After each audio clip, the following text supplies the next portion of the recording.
E aí galera, aqui quem fala é a Ana Laura e eu tô aqui representando o projeto de extensão PET Engenharia de Produção da Unesp de Bauru. Dentro desse projeto nós possuímos diversos subprojetos, dentre eles o Ações Afirmativas.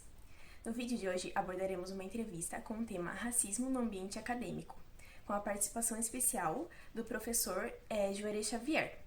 Se você se interessou pelo tema, continue assistindo o vídeo.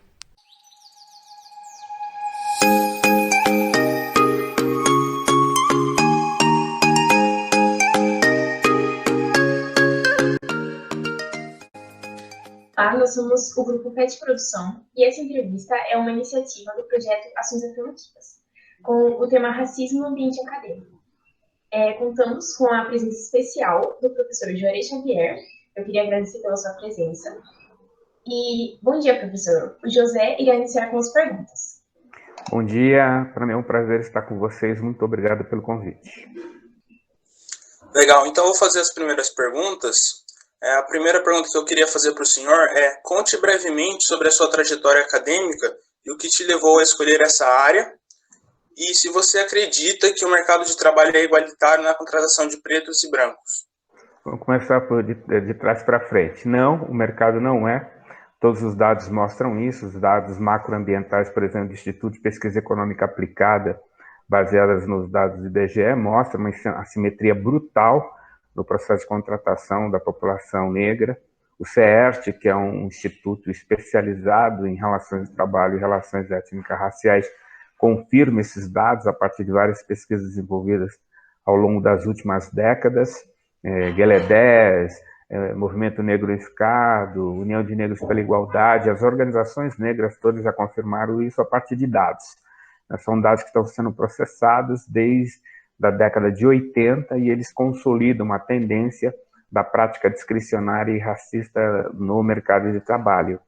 Em relação à opção que eu fiz, ela é uma opção que eu considero que é imposta a negras e negros na sociedade brasileira, a necessidade de enfrentamento ao racismo. O racismo é um processo sistêmico no país, ele funda as instituições, como por exemplo o mercado de trabalho, ele estrutura as instituições e ele replica essas atividades em todas as áreas, inclusive na academia. Eu acabei me aliando a essa ação política, porque já era ativista do movimento antirracista no Brasil, atuo nessa área desde o final dos anos 70. Quando eu entrei na universidade, eu estudei na Pontifícia Universidade Católica de São Paulo, fui presidente do Diretório Central em um período muito agudo da universidade, que coincidiu com o período das eleições diretas. Lá naquela universidade nós tínhamos o Grupo Negro da PUC, que eu não fazia parte do Grupo Negro da PUC, mas fazia parte de outra articulação política do movimento negro. E ali ocorreram duas ações que me parecem importantes do ponto de vista acadêmico, que definiram aquilo que eu queria fazer.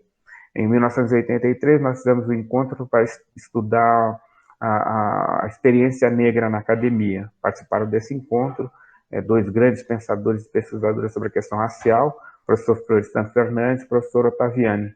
Ambos falaram sobre a necessidade de a população negra criar ativismo negro na academia para que, a partir desse ativismo, pudesse criar possibilidades políticas de ação, possibilidades políticas de ação política. E, a partir dessa perspectiva, eu comecei a ficar interessado nessa temática, interessado nesse tema, e passei a acompanhá-lo. Segunda questão importante foi a terceira conferência das culturas negras nas Américas, que também aconteceu na PUC.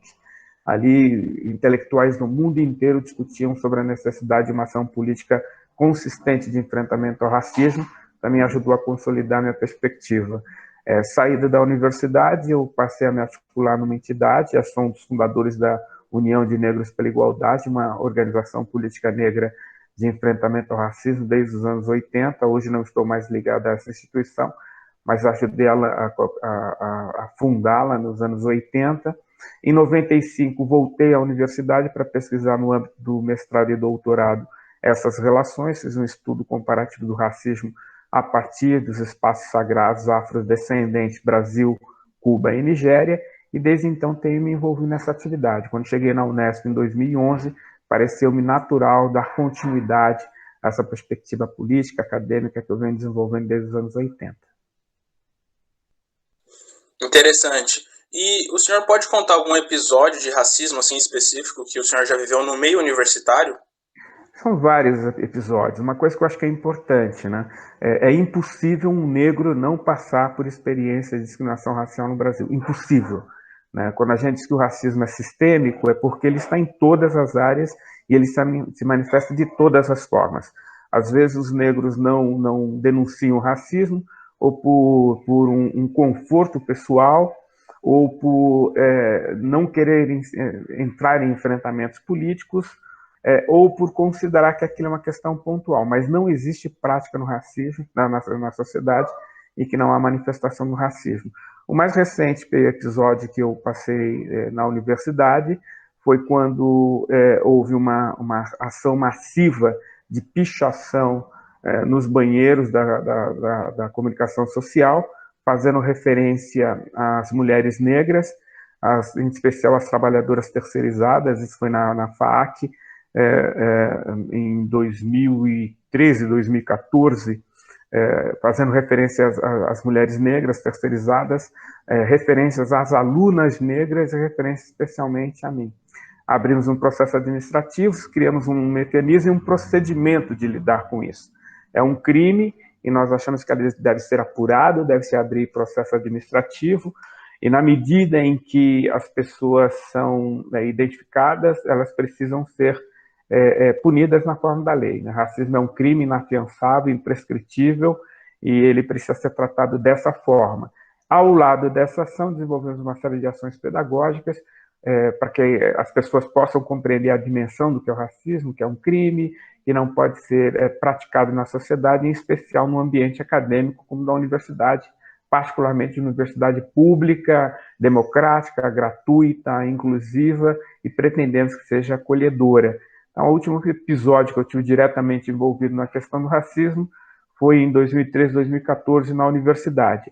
Os outros episódios foram os episódios que eu considero pontuais, mas eles são frequentes, cotidianos, no espaço virtual, no espaço analógico, nos corredores, na sala de aula, nos laboratórios, nos órgãos colegiados. A prática do racismo é comum. Por isso que nós temos que ser vigilantes na denúncia e no enfrentamento desta prática onde ele se der, né? Porque onde essa prática se dá, porque é necessário fazer esse enfrentamento para impedir que essa prática se consolide na sociedade, para além do que já está consolidado, né? Mas tem sido comum negras e negros fazer enfrentamento ao racismo no Brasil.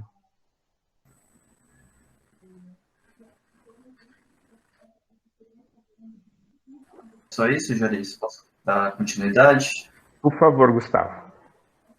Agora, aproveitando o gancho, eu gostaria de saber se você acredita que os estudantes têm algum papel no combate contra o racismo dentro da faculdade. Total. Qual a sua opinião sobre isso? Total. É um papel fundamental. Eu tenho, na atividade estudantil, um respeito absoluto. Mesmo porque o meu histórico na universidade começa com a luta no movimento estudantil.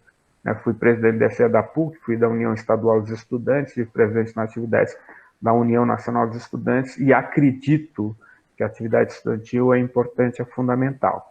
É fundamental por várias razões. Primeiro, que parte das políticas de ação afirmativas conquistadas na universidade foram em ação política desenvolvida pelos estudantes.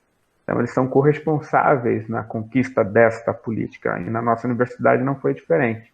Quando a Unesp adotou as políticas de ação afirmativa em 2014, os estudantes tiveram um papel protagonista importante junto ao CO, que é o órgão de instância máxima da universidade, e na mobilização dos estudantes.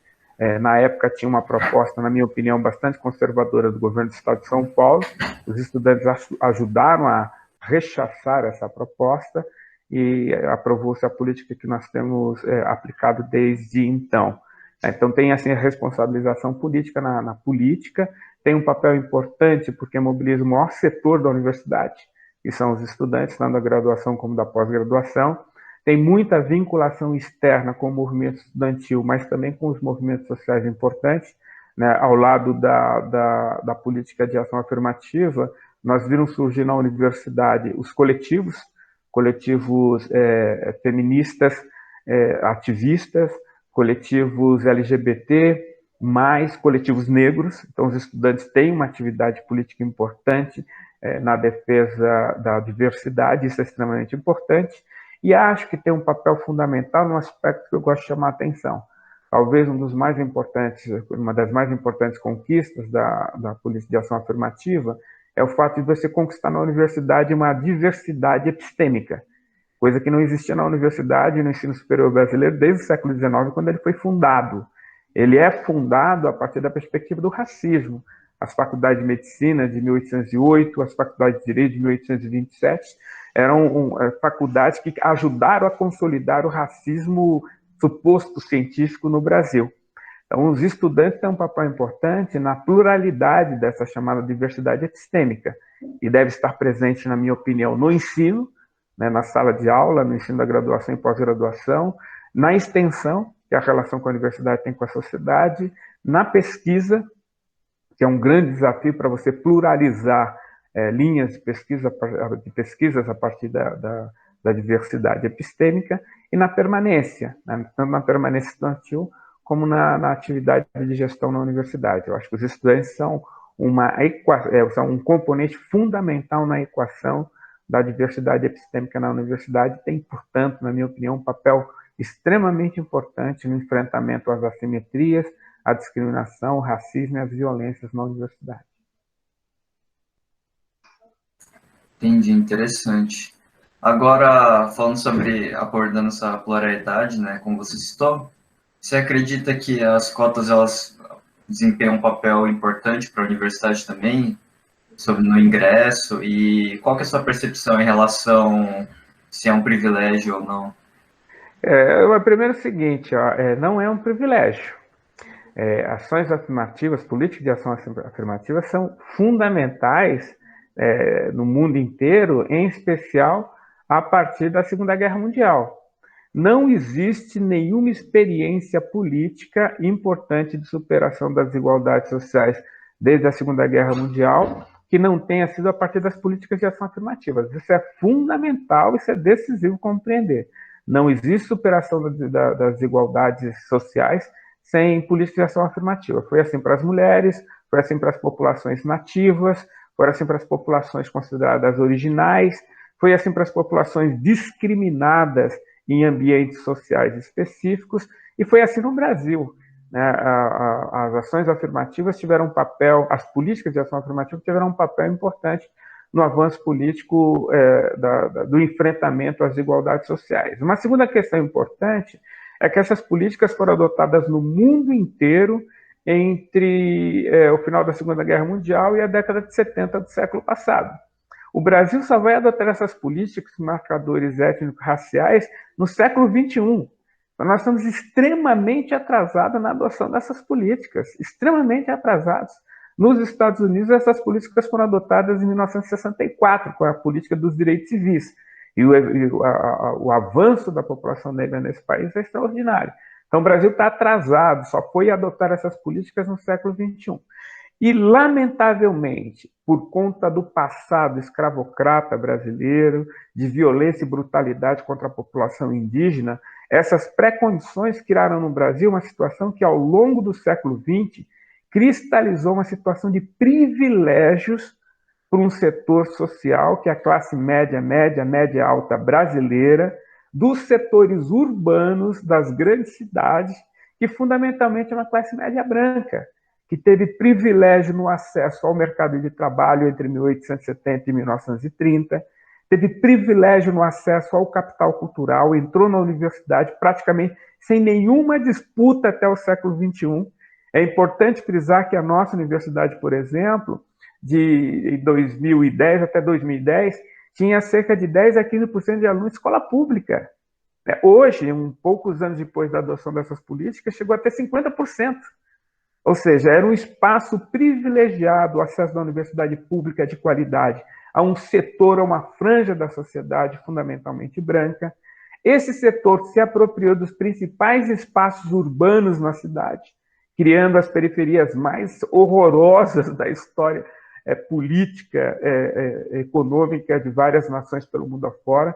né, se apropriado dos espaços do território que tem equipamentos sociais para o exercício da cidadania, hospitais, bibliotecas, teatros, água potável, esgoto tratado, né? Então, se apropria disso e marginaliza uma população brutal na periferia da cidade, né?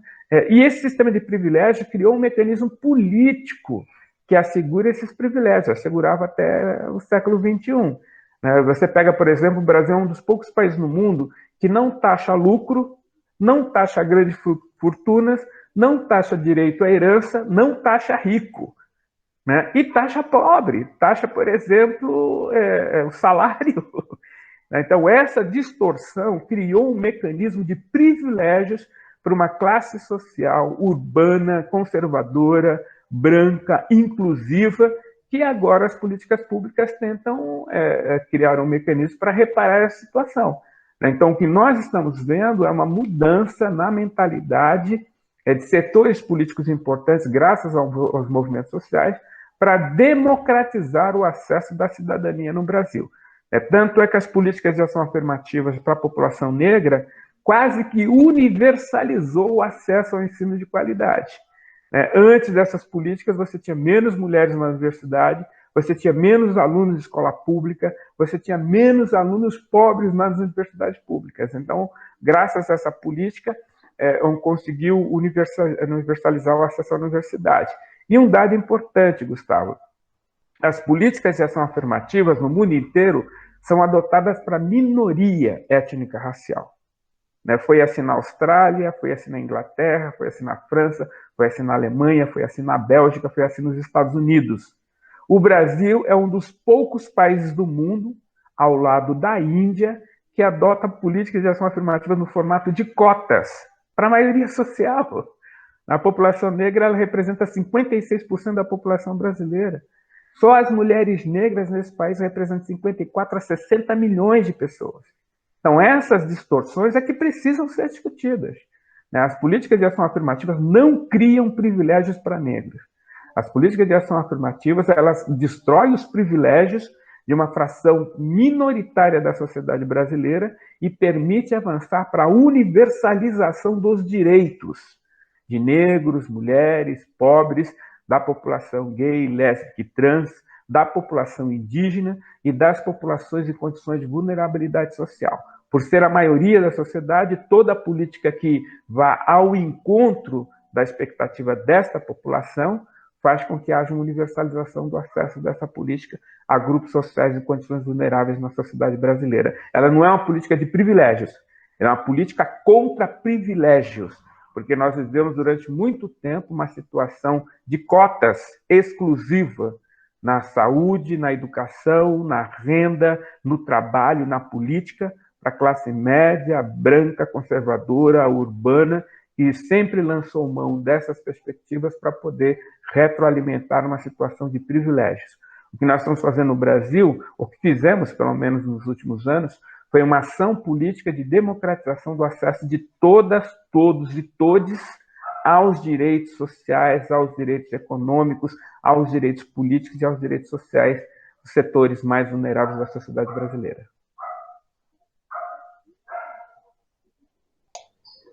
Muito interessante, e continuando nesse âmbito educacional, em sua visão, quais os impactos que a pandemia teve na educação dos estudantes pretos? Radical. Radical, né? Há um pensador chamado Attila Mbembe, um pensador camaronês, que tem tido muita evidência graças à recuperação de um conceito que ele fez a partir de um diálogo com pensadores como Hannah Arendt, como Michel Foucault. Ele recupera um conceito de biopolítica e vai trabalhar com um conceito contemporâneo de necropolítica. Que conceito é esse? A necropolítica é a política que orienta a morte. Que orienta a morte, né? É a política que vai no sentido da morte. Por exemplo, no Brasil, né, na pandemia, né, o Estado brasileiro, a Comissão Parlamentar de Inquérito em curso no Congresso Nacional está apontando isso, né? Que o Estado brasileiro optou por desenvolver uma política de infecção em massa da população para poder chegar a tal imunização em massa. Essa política foi desastrosa, né, já matou quase 430 mil pessoas, né, especialistas dizem que nós vamos ultrapassar a marca de 500 mil de pessoas mortas, né, criou novas variantes, o Brasil é um grande celeiro dessas variantes que estão surgindo do Covid, né, pelo mundo afora, virou até uma ameaça internacional, os organismos estão apontando o Brasil nessa situação, e ainda não conseguiu, em função de uma política consciente, orientada, dirigida pelo Estado brasileiro, né, de contaminação em massa, que chegou a uma situação assustadora. A pandemia trouxe uma situação assustadora. E o que os dados mostram? A população da classe média achou que estaria numa bolha existencial desse processo, né, porque foi ela quem traz o corona para o Brasil, porque é ela quem viaja pelo mundo afora, ela traz o corona para o Brasil. Quando a bolha explodiu, chegou na periferia, e os resultados são assustadores.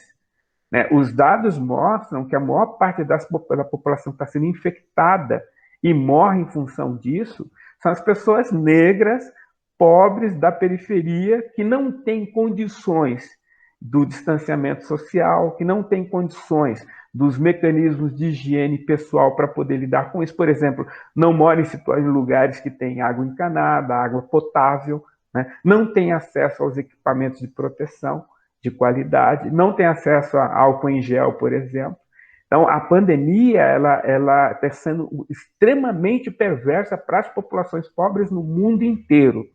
No Brasil, pelas pré-condições da escravização, da colonização e do apartheid, ela está sendo brutal, né? Porque casou com a política intencional de infecção em massa da população e pelo desmonte dos equipamentos sociais que poderiam criar proteção à população.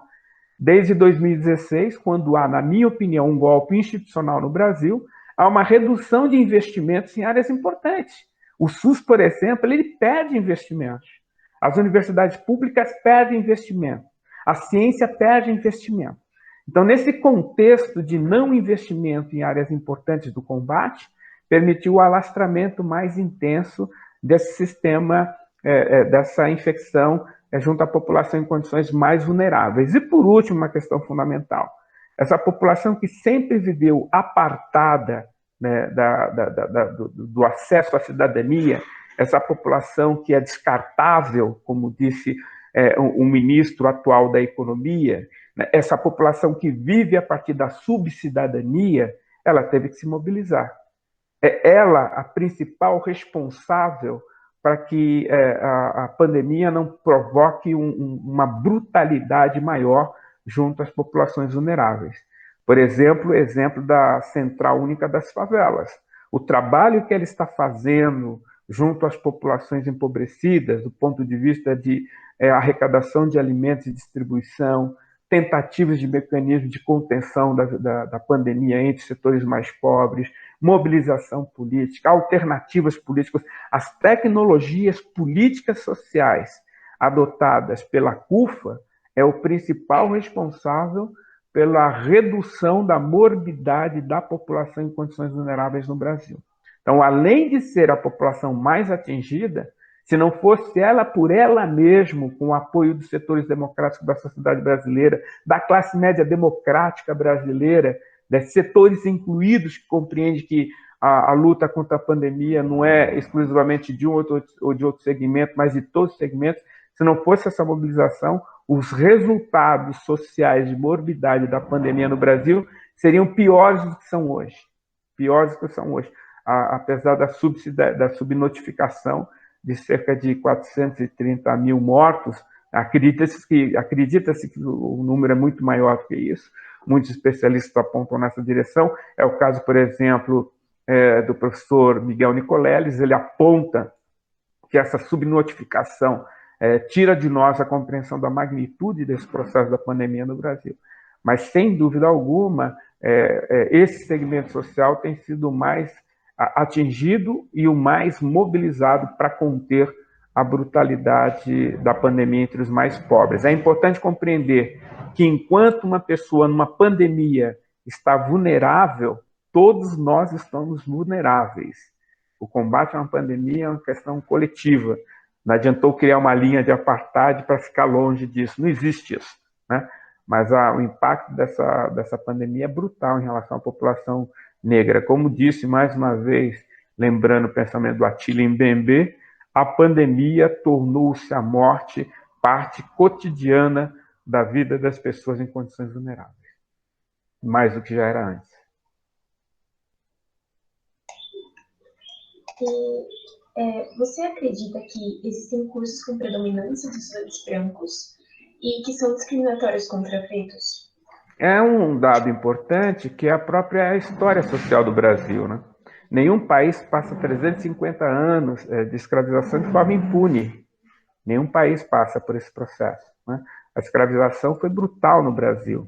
Para vocês terem uma ideia da população negra africana que foi escravizada nas Américas, o número é cerca de 12,5 milhões, né, ao longo de 3 séculos e meio.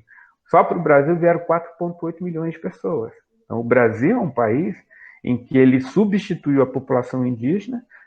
Algumas pessoas apontam que foram de 3 a 5 milhões de pessoas de indígenas mortas no Brasil desde o século XVI, né? E essa população foi substituída pela população negra. Então, a marca desse país, a infraestrutura desse país, é marcada por 2 fenômenos assustadores: o genocídio da população indígena e a escravização da população negra. Quando há o final do processo escravocrata, nenhuma política é adotada para incluir a maioria da população. Pelo contrário, a política pública do Brasil, isso está nos livros de histórias, isso está nas políticas aprovadas. A política pública para o negro no Brasil, a partir de 1870, era a eliminação física e cultural da presença do negro. Há um congresso em 1911 em Londres, Congresso Mundial das Raças, esse era o nome, uma tradução livre do Congresso, em que há um representante do Estado brasileiro, um importante representante, né, João Batista de Lacerda, que apresenta para o mundo qual que era a política brasileira para a população negra, a política do Estado brasileiro, a política pública do Estado brasileiro para a população negra em 1911. A ideia era, segundo ele, eliminar em 100 anos, portanto em 2011, a presença física de negros na sociedade brasileira, né, e a presença cultural do negro na sociedade brasileira. Era a política do Estado brasileiro, não era de um pensador isolado, era do Estado brasileiro. A política pública do Estado brasileiro para a população negra era a eliminação física e cultural da população negra a partir dos mecanismos de branqueamento da sociedade, né? É por isso que até 1910, os únicos estrangeiros que podiam entrar no Brasil eram europeus. Estava vetado o ingresso no Brasil de negros, né, e de asiáticos, né, que só vai liberar o ingresso de asiáticos no Brasil em 1910. Era proibido, porque a política era de branqueamento do Brasil. Branqueamento do Brasil. A partir de um processo de encarceramento em massa do homem negro, em especial a partir do início da República, são eles que vão lotar as prisões, assim como nos Estados Unidos, para aumentar, essa era a política pública, o estoque de mulheres negras para homens brancos no Brasil, para poder branquear a sociedade brasileira. Essa era a política do Estado, representado nas artes plásticas, nas políticas públicas e nas ações que se desenvolveu no Brasil. Então, num contexto como esse, né, não reconhecer que esse passado criou uma dinâmica de segregação e discriminação no Brasil, na nossa opinião, é negar a realidade, a evidência dos fatos, que a ciência tem feito isso. Só pessoas totalmente alienadas da realidade política social brasileira, como o atual presidente da República e o vice-presidente da República, negam a existência do racismo no Brasil, né? Negam os privilégios raciais que a estrutura, a história social brasileira construiu, que privilegia homens brancos em toda a sociedade brasileira. Na universidade, né, nas relações sociais, no Congresso Nacional. O Congresso Nacional, por exemplo, eu acho que é o epicentro disso, né? a maioria da população é não branca e lá tem a maioria de pessoas brancas. A maioria da sociedade é formada por mulheres, lá a mulher é minoria. A maioria da sociedade é pobre, lá é um espaço de homens ricos, milionários e bilionários. Então, essa deformação nas representações das instituições no Brasil, no mercado de trabalho, na universidade, no território, na política, é reflexo da discriminação racial historicamente construída no Brasil desde 1500, pelo menos. Certo. E qual foi o maior impacto gerado com a implantação do sistema de cotas nas universidades? Desculpa, eu não entendi a pergunta. Qual foi o maior impacto gerado com a implantação do sistema de cotas nas universidades? A melhor coisa que aconteceu, na minha opinião, ainda está por acontecer. Nós estamos na primeira fase, né, dessas políticas de ação afirmativas, que é o ingresso das pessoas, né? Então, o primeiro impacto que nós estamos tendo é o impacto da diversidade, né? Eu estou nessa universidade desde 2011 e é visível, é perceptível, né, como as políticas coloriram o campus, né? Eu estive na condição de assessor da reitoria de 2017 a 2020, andei a universidade e isso é visível em todos os cursos, né? Desde o curso mais concorrido da universidade, que é medicina, até os cursos mais recentes na universidade. Todos eles tiveram um impacto grande da presença de negros, mulheres, gays, lésbicas e trans. Isso é, na minha opinião, isso é extraordinário. Nós vamos começar a experimentar o aspecto positivo desse ingresso ao longo do tempo. Os dados já mostram isso. A Coordenadoria Permanente da Permanência Estudantil, a COP, tem mostrado que esses jovens, diferente do que diz o estigma e o preconceito, não rebaixaram o nível da universidade, pelo contrário, aumentaram o nível da universidade, tem uma grande ação de aderência à universidade, permanência na universidade, e acho que vão ajudar a provocar o que nós vimos pelo mundo afora, né, em especial nos Estados Unidos, provocar uma mudança epistêmica profunda na universidade, profunda, para melhor, na minha opinião, né? Tendem a ter uma mudança profunda no ensino, que a tendência é deixar de ser um ensino bancário, como apontava Paulo Freire, para ser um ensino crítico de todas as áreas. Tendem a fazer uma mudança significativa na política de extensão da universidade, que deve ser uma política de extensão, acredito eu, focada para a população em condições mais vulneráveis no território. Tendem a mudar as linhas de pesquisa na universidade, já está acontecendo. Esse ano, eu orientei o trabalho de um aluno chamado Alan, no programa de pós-graduação em mídia e tecnologia, que fez uma pesquisa sobre, esse é o título da pesquisa dele, né? Bichas Pretas, a situação de homens negros gays na sociedade brasileira. Uma pesquisa como essa era impossível há 10 anos atrás. E ainda hoje é impossível em várias instituições de ensino superior, né? Pela coragem da temática, pela abordagem da temática. Então, isso vai provocar, na minha opinião, uma mudança significativa na pesquisa e lá à frente vai provocar uma mudança muito grande no sistema de contratação de docentes, servidores técnicos, administrativos e acadêmicos nas universidades públicas, reivindicando a diversidade também nesses grupos, né? Eu e a professora Ana Bia somos os poucos, fazemos parte do grupo dos poucos negros que são professores na FAAC, né? No universo de quase 100 professores, 2 professores negros, né? Autodeclarados negros, ativistas e militantes negros, né? Uma professora se aposentou há cerca de 2 anos, a professora Marisilda. Então, é muito pouco. Então, o que eu acho é que essa política ela vai provocar uma mudança epistêmica profunda na universidade, que vai ter implicações importantes no futuro da universidade pública no Brasil. Portanto, Ana, eu acho que a grande mudança está por vir, né? Nós estamos no início de uma grande mudança na universidade pública, acredito eu, que não tem mais volta. Para o desespero de determinados setores da sociedade brasileira e para a alegria pessoal da grande maioria da população brasileira. E, por fim, em relação à lisura no processo de concessão de cotas, com que frequência esse fenômeno é observado e quais as medidas devem ser tomadas para diminuí-lo? Bom, é importante destacar o seguinte: nós adotamos no Brasil a política de ação afirmativa possível.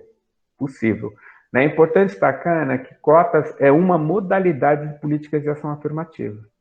Você tem políticas de ação afirmativa que são universais, aquelas que atingem toda a população em condições vulneráveis. Foi assim no Brasil, a partir da Assembleia Nacional Constituinte, em relação à educação e à saúde.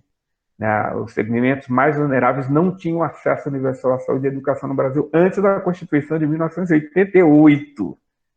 É importante destacar isso. Então, você tem políticas de ação afirmativas universais, políticas de ação afirmativas pontuais para determinados segmentos em vulnerabilidade, então, indígenas, população quilombola, negros e mulheres. Quando você tem a lei do feminicídio, essa é uma política de ação afirmativa específica para mulheres. Então, você tem políticas de ação afirmativas específicas com recorte de gênero, classe social e relações étnicas raciais. Então, todas essas modalidades são modalidades de políticas de ação afirmativas, cota é uma delas. Isso é importante destacar. Então, nós adotamos no Brasil a política de ação afirmativa possível, que mostrou aspectos que, na minha opinião, muito benéficos para a sociedade brasileira. Esta política de ação afirmativa é adotada em 2012, ela vem sendo adotada a rigor, né, desde 2001, né? Nós inauguramos o século XXI procurando essas políticas, foi adotada em algumas secretarias, alguns ministérios em 2001, foi adotada em 2004 em algumas universidades, como a Universidade Estadual do Rio de Janeiro, ela foi sendo adotada, e teve um âmbito nacional em 2012 com a adoção da lei assinada pela presidenta Dilma Rousseff, que assegurou as políticas de ação afirmativas nas universidades. Elas se baseavam a partir do critério da autodeclaração. A autodeclaração também é um dado importante. Quando começou-se a fazer a testagem do Instituto Brasileiro de Geografia e Estatística, para poder fazer a mensuração da população brasileira, nós não tínhamos um critério específico para a população étnica, para a relação étnica-racial. Nós não tínhamos esse indicador, e era muito ruim. A ditadura civil-militar, ela tirou esse indicador da elaboração das políticas públicas. Qual o problema disso? O problema é que você não consegue mensurar a dimensão do problema racial na sociedade brasileira. Para vocês terem uma ideia, quando volta a ter esse critério, há mais de 130 definições diferentes para não branco na sociedade brasileira. Então, era da cor do pecado, escurinho ao anoitecer, então você tinha várias definições. O problema disso é que isso impede a ação de políticas públicas. Você não consegue fazer a direção das políticas públicas. Então, abre-se um debate no Brasil sobre a necessidade de relações étnicas raciais e autodeclaração.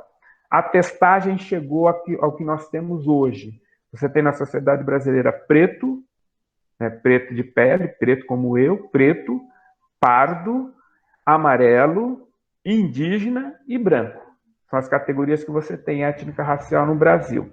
Então, a autodeclaração, ela ajudava a fazer essa definição. Quando a gente diz que o negro é a maioria na sociedade brasileira, que pretos e pardos constituem o maior grupo humano na sociedade brasileira. São negros, portanto, têm ascendência negra. Essa que é a questão importante. Então, a autodeclaração resolvia o problema. Para efeitos de política pública, a partir de 2012, nós começamos a perceber ações de fraudes que sabotavam a política pública. Então, a pessoa chega lá, se é uma pessoa fenotipicamente branca, do ponto de cabelo, aspectos fisionômicos, cor de pele, eu sou afrodescendente, diferente dos Estados Unidos. Nos Estados Unidos você tem a sua origem, que ela é genética. Independente da cor da sua pele, seu fenótipo, se você tem um ascendente negro, você é negro. No Brasil, nós temos o que um sociólogo chamou nos anos 50 de racismo de marca. Independente da sua origem, as pessoas estão muito mais ligadas à questão da fenotipia. O que é fenótipo? Aspectos fisionômicos, cor de pele e textura de cabelo. Quando houve uma denúncia feita por várias entidades das fraudes no sistema de cotas na universidade pública e no serviço, e no serviço público, o Supremo Tribunal Federal faz uma sessão em que ele aprova a constitucionalidade das cotas e aprova um mecanismo de heteroidentificação. Então, o Supremo vai dizer o seguinte: não basta mais a autodeclaração para eu ter direito a essa política. Eu preciso ter uma heteroidentificação, ou seja, uma comissão formada por pessoas especialistas precisam comprovar a minha autodeclaração. Então, a partir daí, nós começamos a verificar a extensão das políticas de fraude no Brasil, a industrialização das fraudes no Brasil, no ingresso na universidade pública e no serviço público. As comissões, elas têm por objetivo assegurar o direito das pessoas à política pública. As fraudes, portanto, elas sabotam as políticas públicas. Então, o que nós observamos? Houve, num determinado momento, a industrialização das fraudes no sistema de autodeclaração no Brasil. Nós constatamos, por exemplo, na nossa universidade, a Universidade Estadual Paulista, que alguns cursinhos comerciais orientavam os alunos a se autodeclararem pretos e pardos para poder burlar o sistema, para poder sabotar o sistema. Então, foi necessário que a gente adotasse, em 2016, a primeira comissão que nós montamos. A reitoria monta essa comissão. Na época, eu fui indicado para ser o presidente dessa comissão. Em 2017, a nova reitoria reafirma essa política e eu passei a ser o presidente dessa comissão. E nós observamos a necessidade de ter uma política de averiguação até para estudar o impacto da fraude na nossa universidade. O que nós podemos dizer é que nós somos a universidade que mais expulsou alunos cuja autodeclaração não correspondia ao seu fenótipo, e, em função dessa política, levamos ao desligamento de vários alunos cuja autodeclaração não correspondia aos fenótipos. Mas eu prefiro olhar o lado positivo dessa questão. Nesses últimos 4 anos, essa comissão assegurou o ingresso de quase 4 mil alunos pretos e pardos na universidade em todos os cursos e assegurou que mais mulheres, mais alunos de escola pública, mais alunos em condições vulneráveis ingressassem na universidade de qualidade, que é a nossa universidade. Eu prefiro olhar pelo aspecto positivo. Nós asseguramos o direito de cidadania a uma ampla faixa de alunos que ingressou na nossa universidade. Mais importante do que barrar as fraudes, na minha opinião, foi assegurar o direito à política pública a quem, de fato, tem direito a essa política. São pretos e pardos, estudantes de escola pública, mulheres, e ainda teremos condições de fazer uma ampla ação política de ingresso de indígenas na nossa universidade, que a gente ainda não atingiu esse mecanismo, mas eu acho que é o objetivo da atual gestão da reitoria.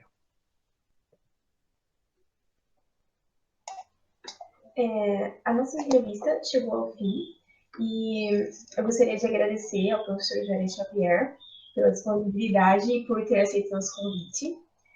E eu acredito que os temas discutidos são de grande importância e vão levar todos os que assistirem a um crescimento intelectual e como pessoa também, e vão ter uma visão mais ampla sobre esse tema do racismo e vão repensar sobre isso.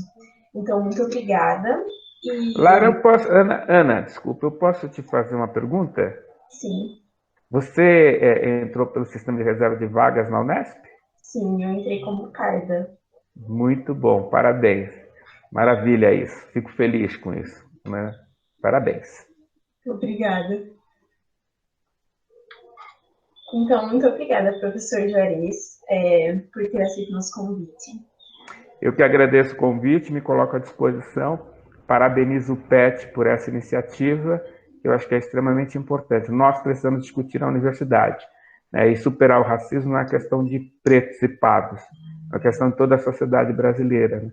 Então, os brancos que são democratas, os brancos que são comprometidos com o progresso do país, são tão responsáveis pela luta contra o racismo como nós, pretos e pardos.